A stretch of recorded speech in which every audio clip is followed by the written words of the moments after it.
Perseverad en la oración, velando en ella con acción de gracias. Hoy vamos a empezar. Cuida tu alma con la oración. Cuida tu alma con la oración. Al final quiero establecer primero el fundamento mirando algunos textos, algunos pasajes, y al final volvemos un momentito a Colosenses 4:2, porque hay algo que me gustaría explicar acerca de esta palabra de perseverar, como la traduce nuestra versión Reina Valera, perseverad en la oración. Pero eso lo haré al final. Quiero empezar respondiendo así brevemente, de una manera sencilla, algunas preguntas como ¿qué es cuidar del alma? Si le hemos puesto a estos sermones o a este sermón cuidar el alma de una manera práctica, ¿verdad? Intuitiva. ¿Cómo pudiéramos decir nosotros qué es cuidar el alma? ¿Por qué es importante cuidar el alma? ¿Para qué cuidar el alma? ¿Cuidarla para qué? Y cuarto, ¿cómo se hace? Lo primero, sin necesidad de hacer un estudio muy detallado, uno pudiera decir o responderlo: cuidar el alma es revisar y vigilar nuestra vida interior. Así es como la Escritura hace referencia a nuestra vida interior, alma. Ahí obviamente están incluidas nuestros pensamientos, nuestras emociones, nuestros deseos, nuestros gozos, nuestra voluntad, nuestras tendencias y nuestras preferencias.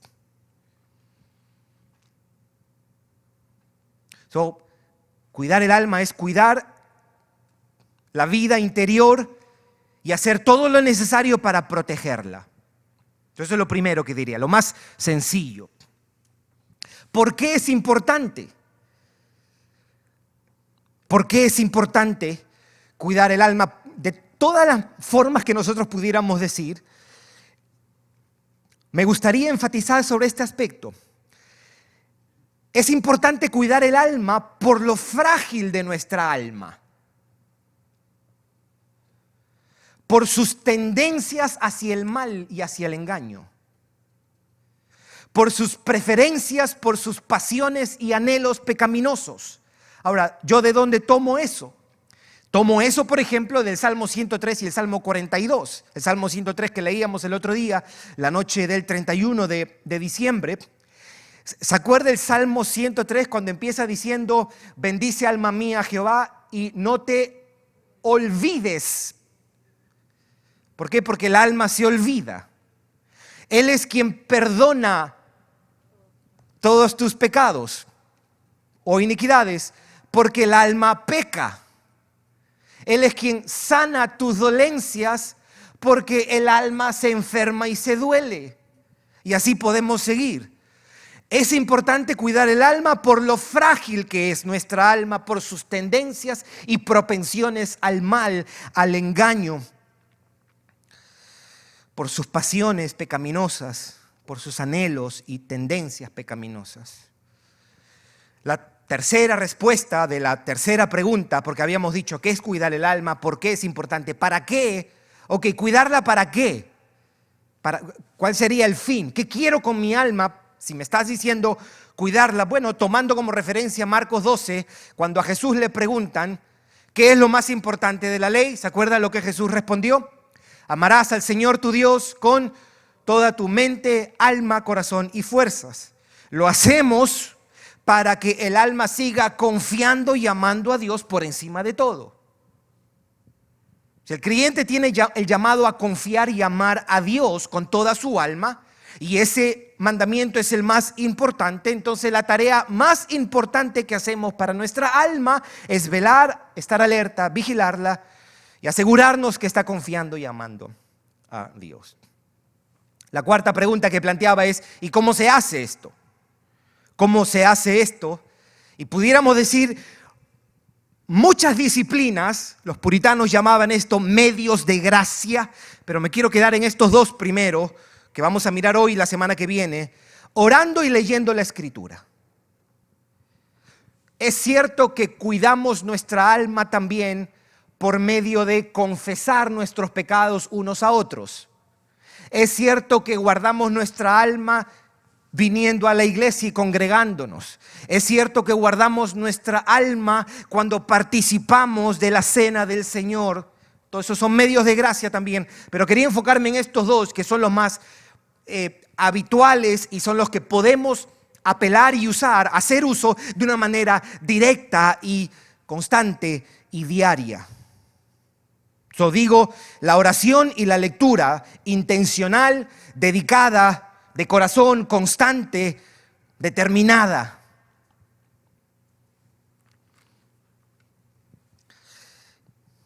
La intención de predicar un sermón a comienzo de cada año acerca de la oración es para que no descuidemos nuestro deber en la oración, mis hermanos. Que no descuidemos nuestro deber de la oración. Entonces, para resumir eso, uno diría, cuidar el alma es revisar, es vigilar, o sea, velar por ella. Nuestro interior, es decir, pensamientos, deseos, gozos, propensiones, preferencias, para protegerla y que esté confiada y amando a Dios. Eso es. Cuidar el alma es revisar y vigilar nuestro ser interior y así esta o este puede estar confiado y amando a Dios. Y lo que repito ahora, lo quiero decir con una sola línea. La oración y la lectura de la Biblia son medios indispensables, directos y esenciales por los que velamos por nuestra alma y Dios de las nuestras. La oración y la lectura de la Biblia son medios indispensables, directos, porque somos nosotros los que lo hacemos directamente, y esenciales. O sea, no se puede velar por el alma sin esto. Por los que velamos por nuestras almas y Dios de las nuestras. Lo quiero decir en inglés para los que no, para los jóvenes o niños. Prayer and reading the Bible are indispensable, direct and essential means by which we watch over our souls and by which God watches over us. Prayer and reading Scripture are indispensable, direct and essential means by which we watch over our souls and by which God watches over us. Ahora sí le voy a pedir que podamos buscar unos cuantos textos de la Escritura. Yo quiero que estos tres pasajes que vamos a mirar, yo quiero que sintamos qué es lo que la Biblia siente y piensa acerca de nuestra alma con este tema. El primer pasaje que me gustaría que pudiéramos ir, va a ser rápido, Hebreos 13, 17. Hebreos 13, 17. Note cómo dice el autor de Hebreos. Hebreos 13, 17. Dice: obedeced a vuestros pastores. Eso se puede traducir líderes también. Obedecer a vuestros pastores y sujetaos a ellos, porque ellos, ¿qué dice ahí? Velan por vuestras almas. Ellos velan por vuestras almas. Hebreos 13, 17. Vayamos un poquito más adelante. Primera de Pedro, capítulo 2. Primera de Pedro, capítulo 2.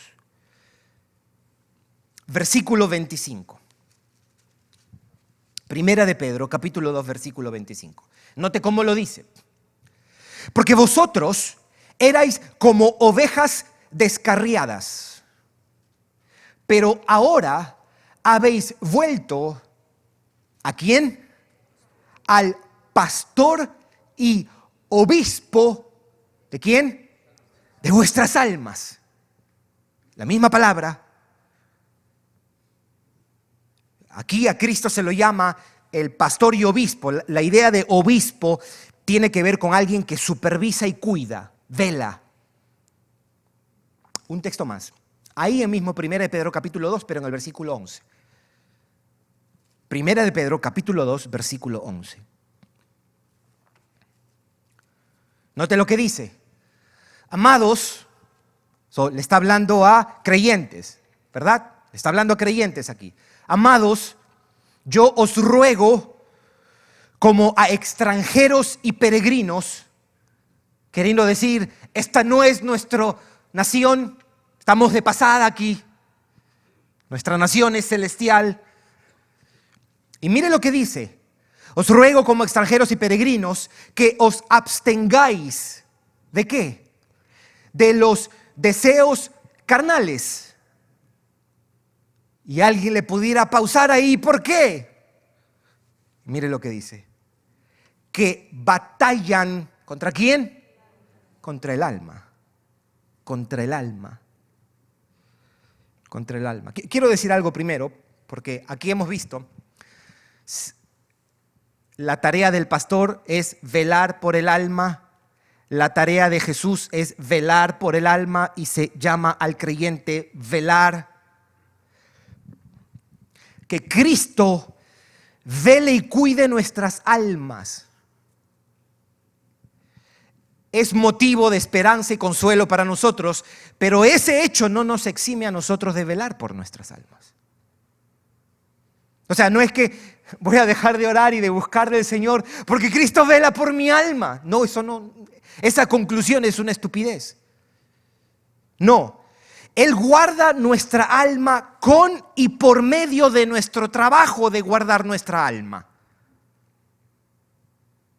¿Se entiende, mis hermanos?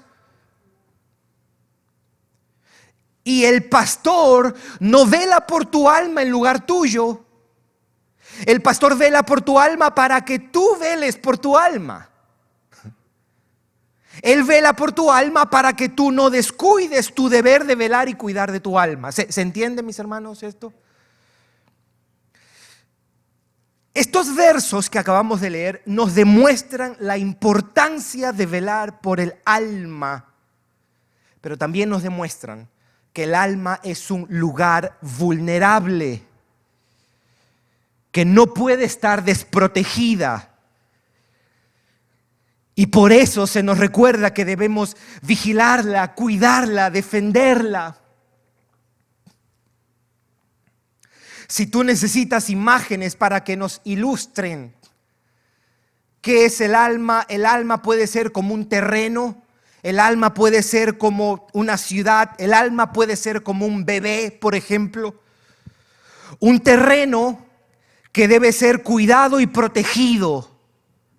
El alma es un terreno propenso al engaño y fértil para la maldad, mis hermanos.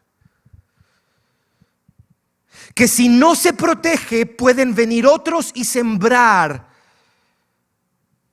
mala hierba, sembrar codicia, lujuria, afán.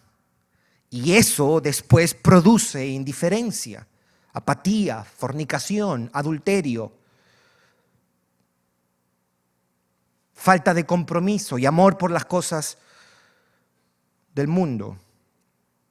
El alma es una ciudad que necesita muros. Si no está vulnerable para que los enemigos pasen, ataquen y tomen posesión de ella. Una ciudad sin murallas es un lugar de fácil acceso para quien quiere entrar y hacer lo que le plazca. El alma es como un bebé que debe ser no solo protegido y cuidado, sino también alimentado y bien nutrido. Si no crece sin protección, sin defensas, sin anticuerpos para luego debilitarse, enfermarse y eventualmente morirse. El alma es un lugar muy vulnerable, mis hermanos, muy vulnerable. Por eso Cristo tiene que velar por ella. Imagínese. Por eso es que en esencia lo que hace el pastor mientras predica, mientras exhorta, mientras aconseja, mientras confronta, eso se define como velar por tu alma y se pide al creyente vela por tu alma. Se nos manda a abstenernos de nuestras pasiones. ¿Por qué? Porque ellas atacan para dominar y destruir el alma. Se nos dice que Cristo es el pastor de nuestras almas y que los pastores velan por nuestras almas. Yo creo que estas palabras deben producir en nosotros una conciencia alerta y deben despertar nuestra voluntad para cuidar nuestras almas, mis hermanos. Si usted mira bien en 1 de Pedro, capítulo 2, versículo 11, note lo que dice. Amados, yo os ruego como extranjeros y peregrinos que os abstengáis de los deseos carnales que batallan contra el alma. Nuestra alma está rodeada y asediada por pasiones, mis hermanos. Anhelos, preferencias y tendencias pecaminosas que son poderosas y nos pueden arrastrar.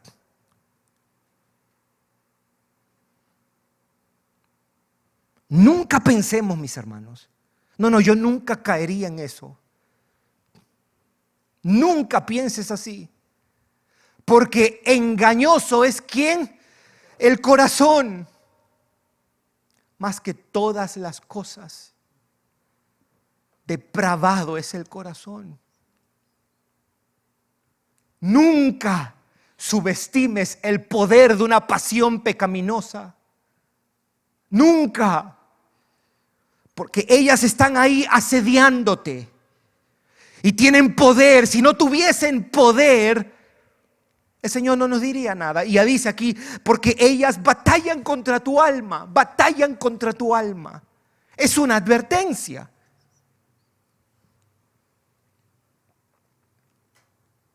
Ahora bien, nos limitamos si solamente pensamos que las pasiones del alma son poderosas. Porque aparte de eso, las pasiones del alma son dos cosas: engañosas y pueden permanecer ocultas.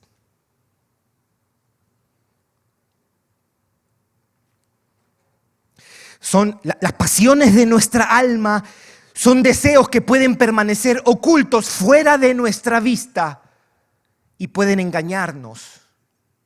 David lo decía así, en el Salmo 19, él le dice al Señor: líbrame de los errores, fault, decía en inglés, pecados, dice otra traducción, que me son ocultos.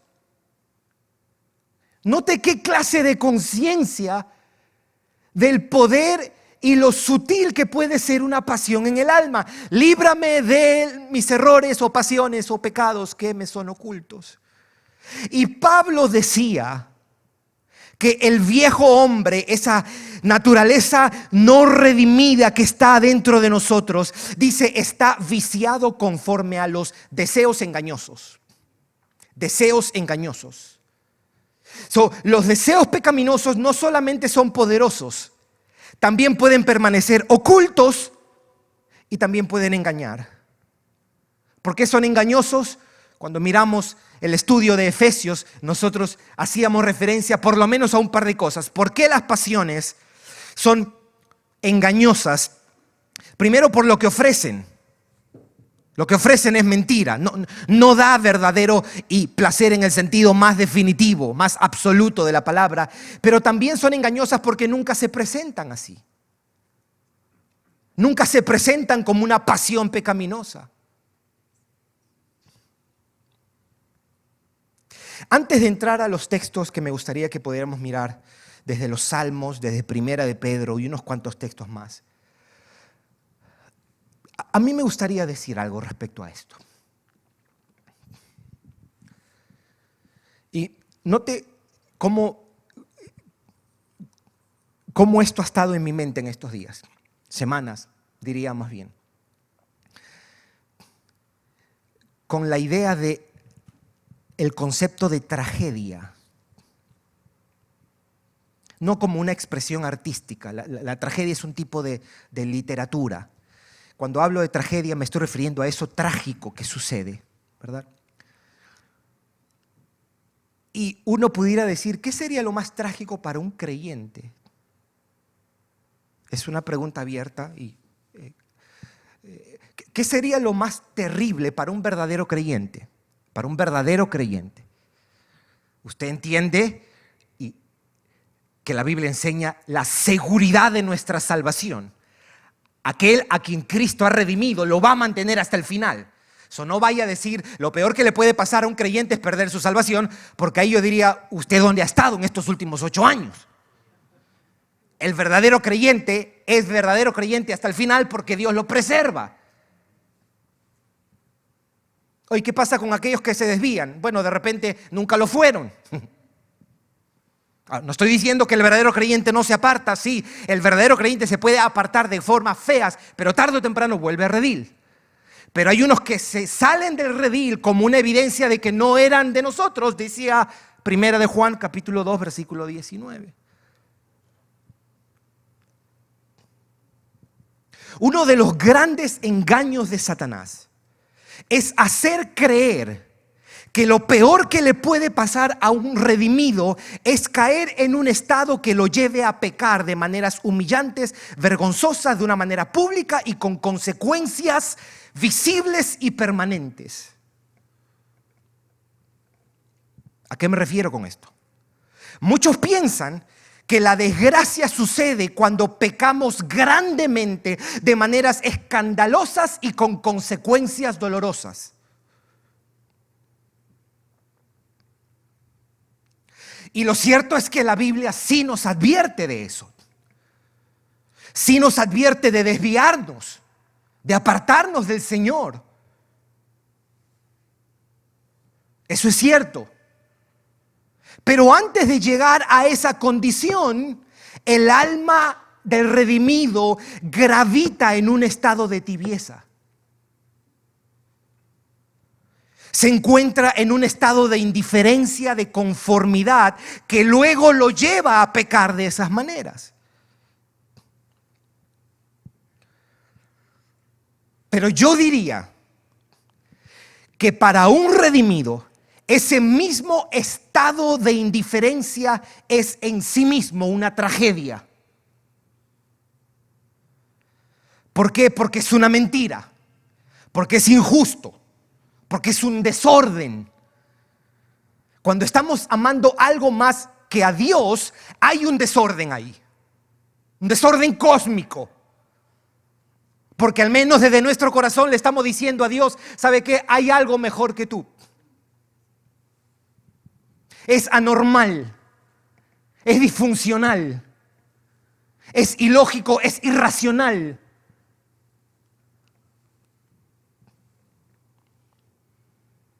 El estado que precede a la ruina de un creyente es tan malo para Dios como la ruina misma.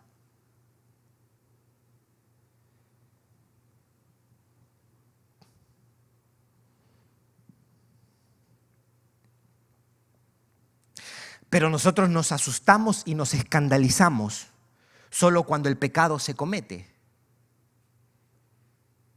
y cuando trae consecuencias físicas e irreparables. Sí, vuelvo y repito, la Biblia nos advierte mucho acerca de desviarnos. Mucho, es constante. Pero la Biblia también nos advierte y condena en los términos más duros la indiferencia, la pasividad y la tibieza.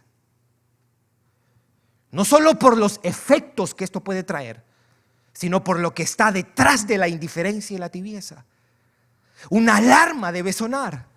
Esa es la alarma que por el Espíritu quiero que suene en nuestras almas.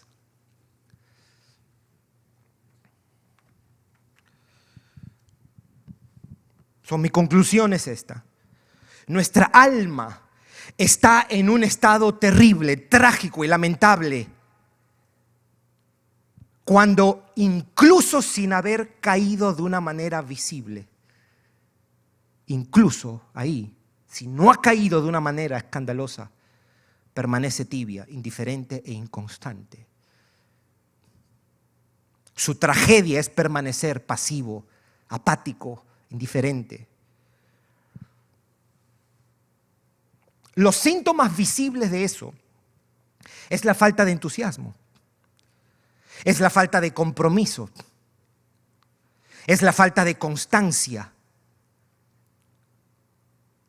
Y podemos seguir añadiendo, es la falta de dejar que otros vean tu vida, es dejar que otros escuchen tus luchas.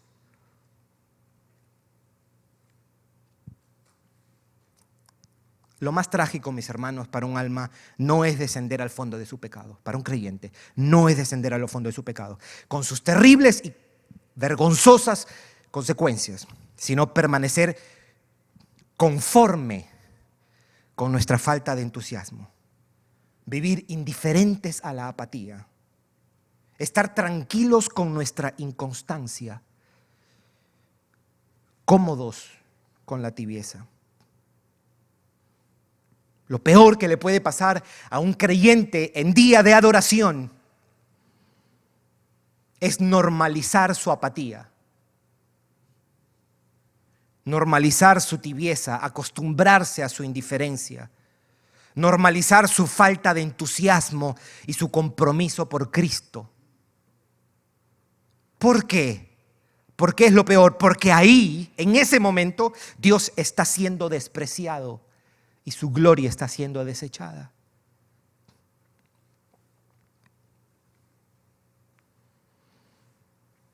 Ponte a pensar, ¿cuán bien se ve Cristo en el funeral de un tibio?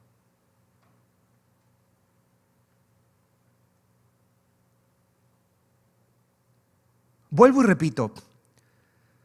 repito, probablemente la tibieza es una señal de que alguien no es de Cristo. La falta de constancia, compromiso, está bien. Pero nos engañamos y pensamos que los cristianos no podemos caer en ese estado. Podemos caer en ese estado. ¿Cuánta gloria recibe Dios en el funeral de un verdadero creyente que vivió tibia, apática, indiferentemente? ¿Ofrecemos un buen testimonio a la suficiencia del Evangelio con nuestra indiferencia?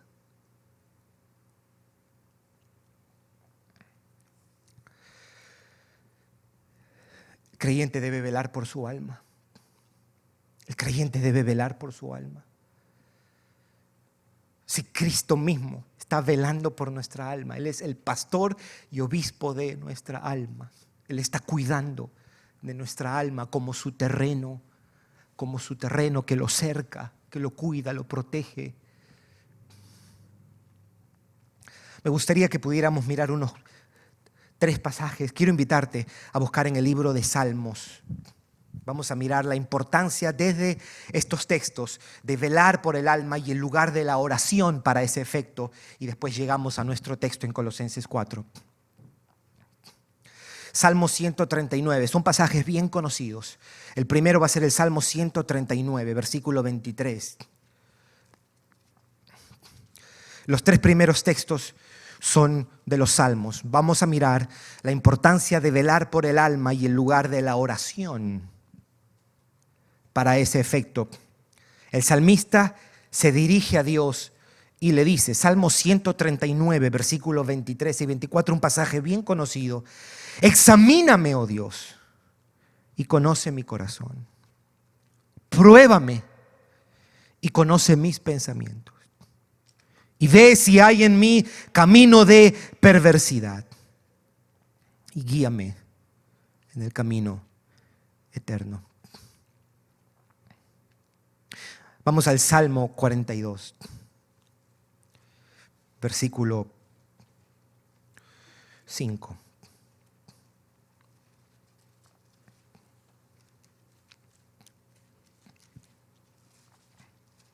En el primer salmo, el salmista está trayendo su ser interior delante del Señor y le está pidiendo, examíname tú, ayúdame en esto. No soy ingenuo. El salmista no es ingenuo. de pasar todo por encima y no entrar a lo más hondo de su alma. No, Él no se queda en la periferia. Él va al fondo. Él quiere escarbar. Él quiere mirar esas tendencias, esas preferencias que quizás están ahí y no las ha tocado. Quizás tienen que ver con situaciones en su niñez, prácticas, situaciones que ha vivido, a las que ha sido expuesto o expuesta. Y Él no es periférico. Y aquí en el Salmo 42, versículo 5, Él le habla a su alma y le dice: ¿por qué te abates, oh alma mía? ¿Por qué te abates, oh alma mía? Y te turbas dentro de mí. Su alma estaba en un estado de abatimiento, de inquietud, de angustia. Y Él le dice a su alma algo: espera en Dios. Confía en Él, alma. Mire esto. El hombre le está hablando a su alma, le está diciendo: confía en Dios. Note la clase de oración del salmista con lamentablemente muchos cristianos que miran su oración solamente en función de: pídele a Dios que pase esto para que Él te dé esto, para que Él te dé esto. Y no hay cuidado del alma. Algunos solamente piensan en fe y oración en función de: pídelo y Él te lo va a dar. Pero siempre orientado a las cuestiones de este mundo, a las cosas terrenales, a las cosas físicas. Y aquí hay un hombre que está pausando y está teniendo un diálogo con su alma y le está diciendo: ¿por qué te abates? ¿Por qué te turbas? Y él le dice: alma mía, espera en Dios. Y le dice: porque aún he de alabarle, salvación mía y Dios mío. Martin Lloyd Jones fue un predicador inglés y él decía: el problema de nosotros los cristianos es que muchas veces escuchamos más a nuestra alma de lo que deberíamos hablarle a nuestra alma. Nuestra alma tiene que escuchar la voz de Dios. Salmo 103, un pasaje bien precioso y conocido para nosotros, versículo 1 y 2. Esto para nosotros es mucha ayuda. Esto para nosotros es mucha ayuda, mis hermanos. Escuchar al salmista lidiar con su alma, con las pasiones, con sus temores, con sus deseos pecaminosos, con su incredulidad. Note el Salmo 103, versículo 1 y 2. Bendice, alma mía, a Jehová. Aquí está una vez más el salmista. Y bendiga todo mi ser su santo nombre. Bendice, alma mía, a Jehová, y no olvides ninguno de sus beneficios.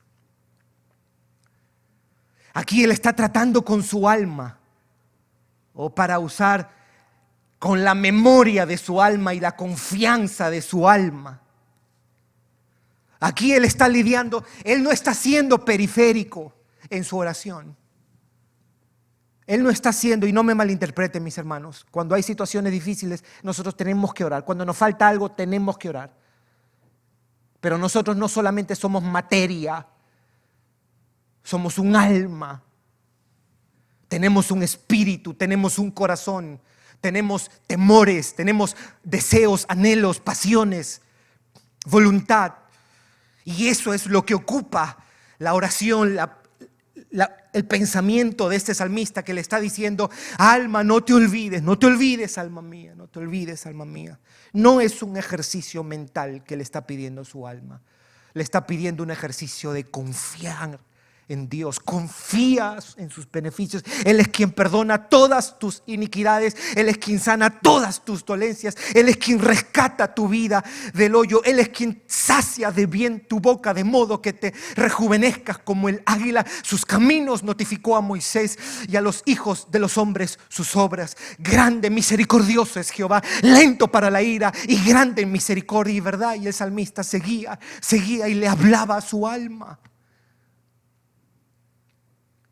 Tenemos que encontrarnos una y otra vez en tu carro, en tu habitación, en tu lugar de trabajo, en tu meditación, mientras estás en tu cama a punto de dormir. Alma mía, confía a Dios. No desees algo que no te corresponde, alma mía. El Señor es tu mayor posesión. Alma mía, confía, descansa. Vamos al Nuevo Testamento ahora. Vamos a Mateo capítulo 26, versículo 41, un pasaje bien conocido en los labios de nuestro Señor Jesucristo. Mateo 26.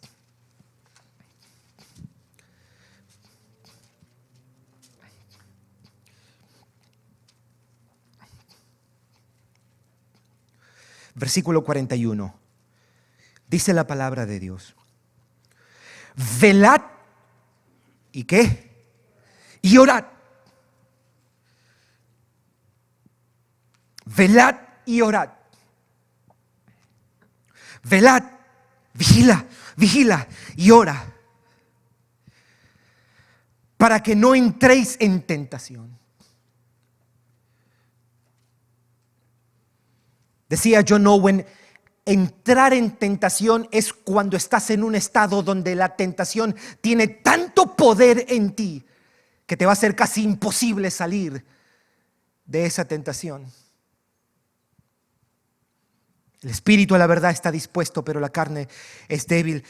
Quiero invitarte a Primera de Pedro, capítulo 4, versículo 7. Y que tengamos en mente estas palabras de Jesús: velad y orad para que no entréis en tentación. Velad y orad para que no entréis en tentación. Escucha a Pedro y ya podemos concluir de dónde saca esta manera de pensar el apóstol Pedro, o esta manera de expresar las cosas. Escucha cómo lo dice: mas el fin de todas las cosas, versículo 7 del capítulo 4 de 1 Pedro, mas el fin de todas las cosas se acerca. Sed pues sobrios y velad en oración. En inglés lo dice velad for the sake of prayer. Esta idea de velar y orar, Pedro la está enseñando, exhortando, exponiendo, porque él ha escuchado a Jesús. Él escucha a Jesús en Mateo 26, 41, cuando Jesús le dice: velad. Acuérdese que ese día ellos estaban durmiendo mientras Jesús estaba batallando en el Getsemaní. Y eso se le quedó a Pedro, al punto que Pedro, para exhortarnos, nos dice: vela y ora, o ora, o vela orando. También lo podemos entender así. Primera de Pedro, capítulo 5, versículo 8. Primera de Pedro, capítulo 5, versículo 8. Sed sobrios y velad. Y aunque en este versículo la palabra oración o el verbo orar no está, en la mente de Pedro, velad es orar, porque así es como Jesús le habló a sus discípulos. Sed sobrios y velad, porque vuestro adversario el diablo, como león rugiente, anda alrededor buscando a quien devorar. Todos estos versos que acabamos de leer nos enseñan que cuando la Biblia nos llama a velar, también nos llama a velar por el estado de nuestra alma, y que lo hacemos por medio del hábito de la oración constante y ferviente. Constante y ferviente. Ahora sí, vayamos a nuestro texto. Colosenses capítulo 4, versículo 2. Y con esto terminamos.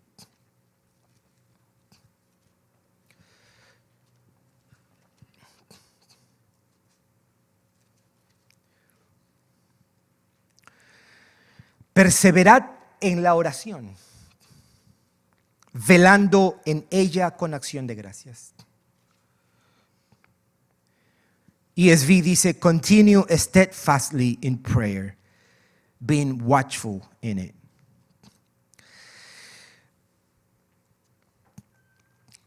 Pero la palabra que utiliza Pablo para este pasaje es una palabra que quiere decir devote yourself en inglés. No solamente es perseverar, hacer algo, sino hacerlo de tal manera que estás entregado, sería la palabra. Por eso es que Net Bible lo traduce, be devoted to prayer. Be devoted to prayer, keeping alert in it. La nueva versión internacional en inglés dice, devote yourself to prayer.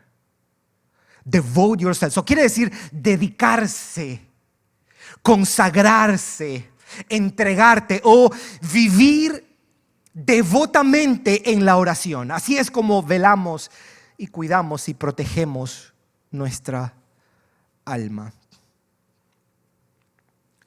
Es verdad que velar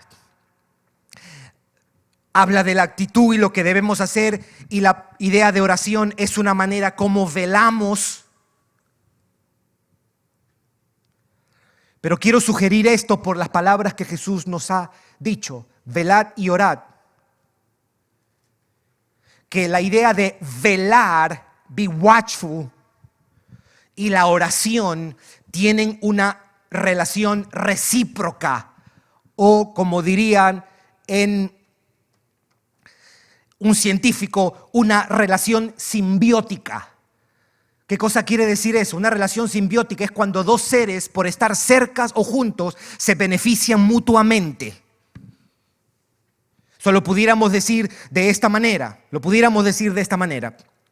Si velas con firmeza por medio de la oración te hará velar con firmeza.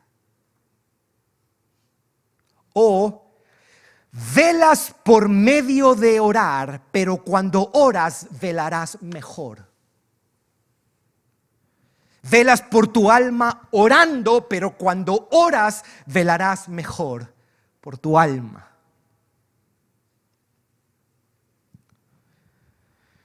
Devote yourself. Perseveremos en la oración.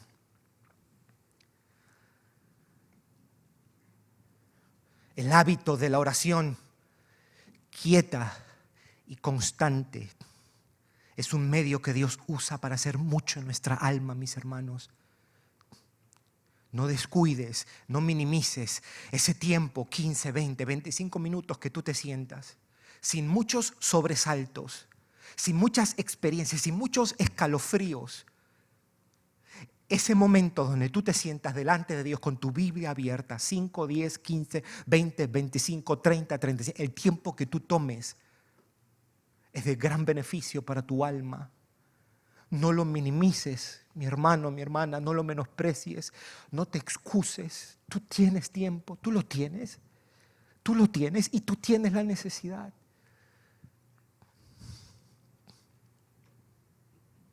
Sentémonos, arrodillémonos, parémonos. Confesemos a Dios el estado de nuestra alma. Confesémoslo. No pidas perdón solo por los pecados externos, sino también entra. Me llené de enojo y dije un par de palabras. Señor, perdóname por el enojo y por decir malas palabras. No, entra al fondo y pregúntale a tu alma, ¿por qué te llenaste de enojo? ¿Qué hay ahí, alma? ¿Por qué? ¿Por qué actúas así? Y confesemos, reconozcamos o expongamos nuestra alma y pidamos a Dios, como el salmista en el Salmo 139, que nos ayude a identificar el estado de nuestra alma. Y para esto se requiere confianza, honestidad y valentía.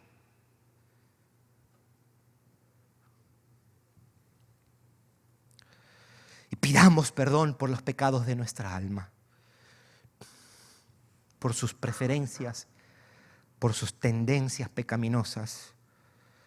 Roguemos nos ayude a abstenernos de nuestras pasiones que batallan con nuestra alma, que nos ayude a morir a nuestra alma, a nuestras pasiones pecaminosas que asieden en nuestra alma. Nunca moriremos y mataremos aquello que no podemos identificar.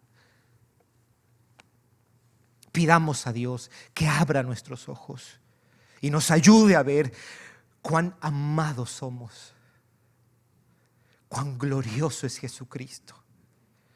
Oremos a Dios y pidámosle que le ayude a nuestra alma a confiar en Él, a descansar, a amarlo, a disfrutarlo, a obedecerlo, a desearlo.